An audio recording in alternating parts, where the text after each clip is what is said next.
So the Surge 2 is out and looking to be a nice step up in gameplay and technology from its predecessor, taking advantage of new APIs and rendering techniques to accelerate gameplay and enhance its looks.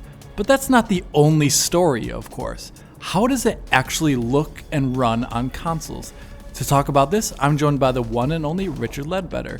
How you doing there, Rich? Hello, Alex. Well, here we go. The Surge 2 on the consoles. I think John did a pretty good job of showcasing the technology last week, and we got to see quite a lot of PC footage.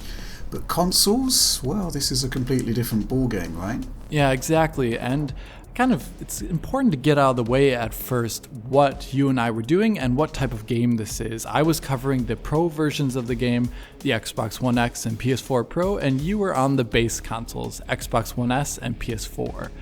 And this game is, as kind of has been talked about before in the past, is kind of a sci-fi Souls-like game. You start off in a normal intro area that has a tutorial section, much like the Souls game, teaching you how to play the game, which involves you circle strafing around enemies that you target, doing damage to them till they die, and then you pick up some sort of Souls essence equivalent, like in the Dark Souls games, which you can use to upgrade your character. And every single time you die, you start off from a checkpoint area, much like a bonfire, with the enemies repopulating the area. The big difference, though, in this game is that, as John talked about in his video, you can kind of dismember enemies and get their body parts and attach them to yourself, like get their armor and things like that, which is pretty cool. And also, I think the area of this game which makes the combat feel radically different than Dark Souls can feel at times, where in Dark Souls, you're kind of just slapping enemies all the time. In this game, you're making sure you're hitting a certain part of their body that will do more damage or give you more reward. And it's kind of fun, yeah. Slapping. Yeah, or stabbing or cutting. The Dark Souls is a slapping game. I love it. Dark Souls is a slapping game. But I spent most of my time on slapping or stabbing on PS4 Pro.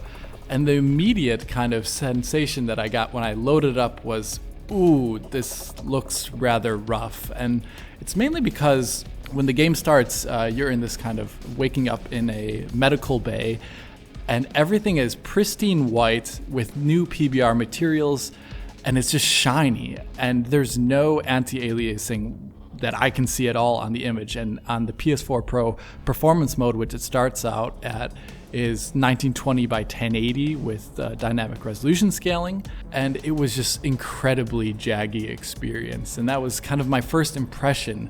And then as you move throughout the world, I noticed that something wasn't right with the textures necessarily. They don't seem to be loading in on the PS4 Pro version of the game necessarily, and not necessarily on the Xbox One X version of the game as well. You're just kind of walking through, and you'll notice that a lot of things are staying at like low resolution. It's not low anisotropic filtering, but low texture resolution, and they don't ever seem to load. I got in conversations with NPCs where both my character's textures and the NPC's textures never even loaded for the entire duration of the conversation. Kind of looking like Halo 2, if you've ever played that. I think that might be a slight exaggeration, but you're right. Well, I had the same thing in the base consoles, both of them, Xbox One S and the base PlayStation 4, where it doesn't look as though key textures, high resolution textures, load at all, and it was kind of reminded almost of a virtual texturing system. Where, sometimes the texture just seems to give up. And I found that actually right at the very beginning of the Jericho City, in that Med Bay area where you've got the big panel, and the panel map just doesn't load in at all. But then I came back to the game, this was on Xbox One S by the way, a bit later, and whoa, the texture was there after all, but it just seemed arbitrary as to whether it loaded or not. But yeah, I can sort of corroborate what you've been saying with the base systems, which are essentially exactly the same. The key difference being that you do not get the choice between quality and resolution modes. You get the equivalent to resolution mode, which is a ballpark 30 frames per second. I'd say it's pretty solid 30 frames per second, but we'll talk about that shortly. Yeah. But what can I say? I agree with you that the game is very compelling.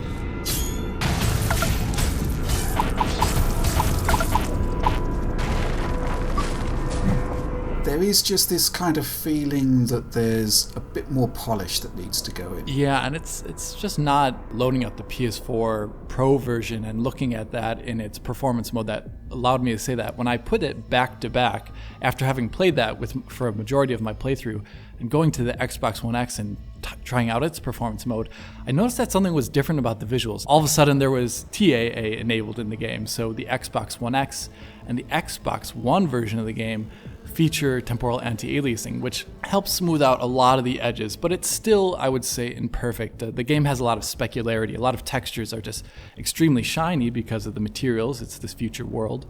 And it still has some shimmer that you can really see exaggerated with the bloom and the lens flare when walking through. Yeah, I think John's already said that the TAA missing from PS4 was a bug that they couldn't resolve by the time they shipped, but it is coming in a patch. And well, I looked at the base PlayStation 4 version, and I agree with you, the totally untreated edges compared to the Xbox One base version, yeah, it's not pretty. So yeah, hopefully they can solve that, and indeed the color grading thing.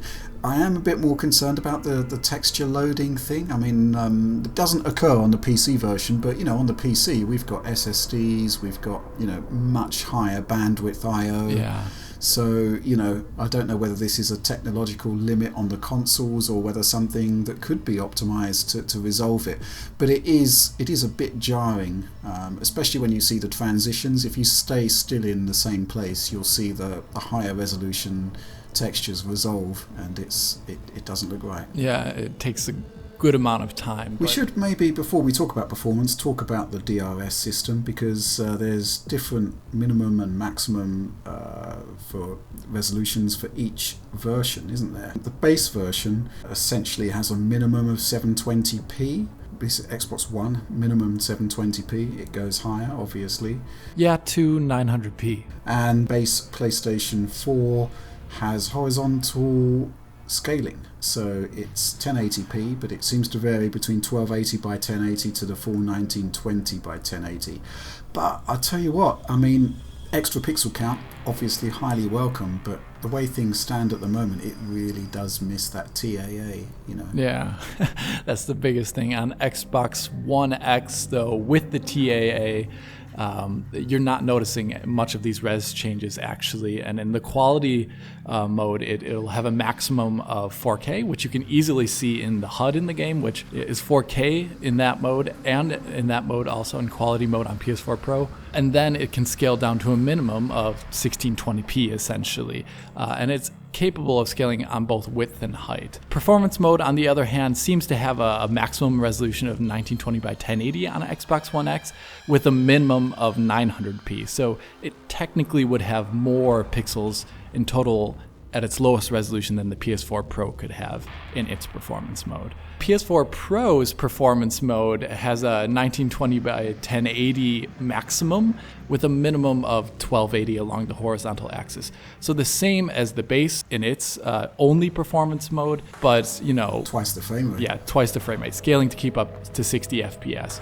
The quality mode, though, is different. It's a lessened version, essentially, of the Xbox One X mode, where it has a maximum resolution of 1620p, with it able to go down to 1280 on the horizontal axis. But with that 30 FPS lock in place, it's actually not going to be dropping the horizontal resolution that much. It seems to be pretty stable.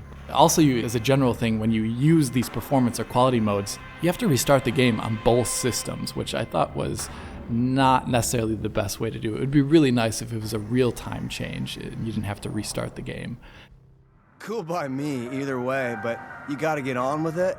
Well, yeah, interesting stuff though in terms of the performance. I mean, I looked at the base consoles and it's pretty much locked 30 frames per second, certainly based on my Xbox One S testing.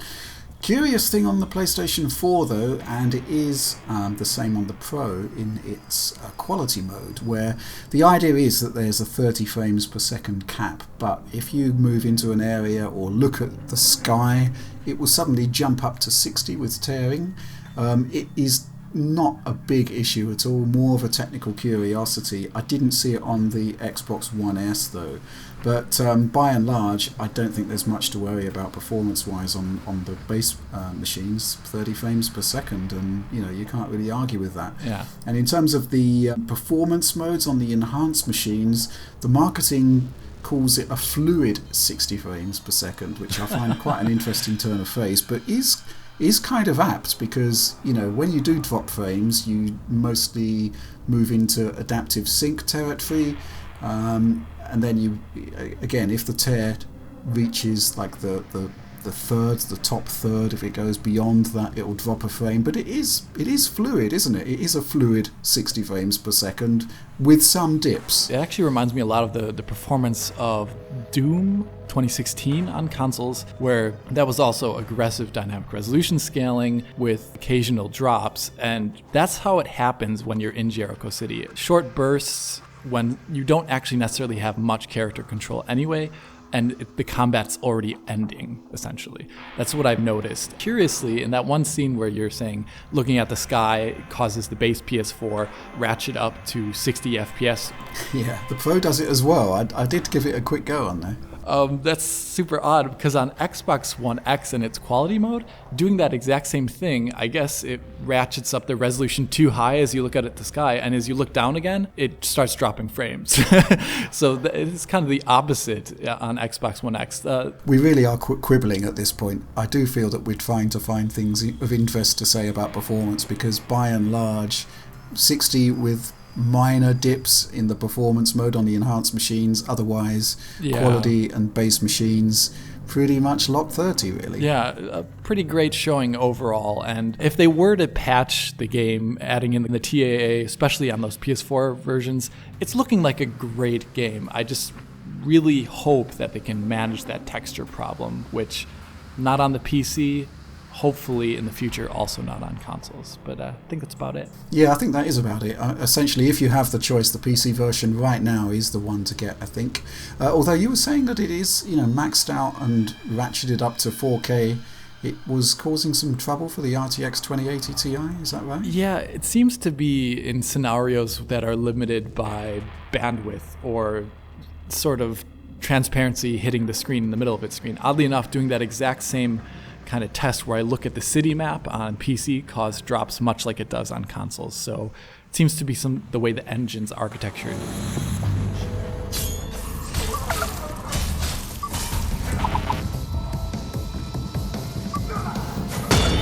Thank you for talking to me about this today, Rich, and covering the base performance here. Yeah, I mean, you don't have the base consoles. This is a situation we have to remedy. I've got my own stuff to do, Alex.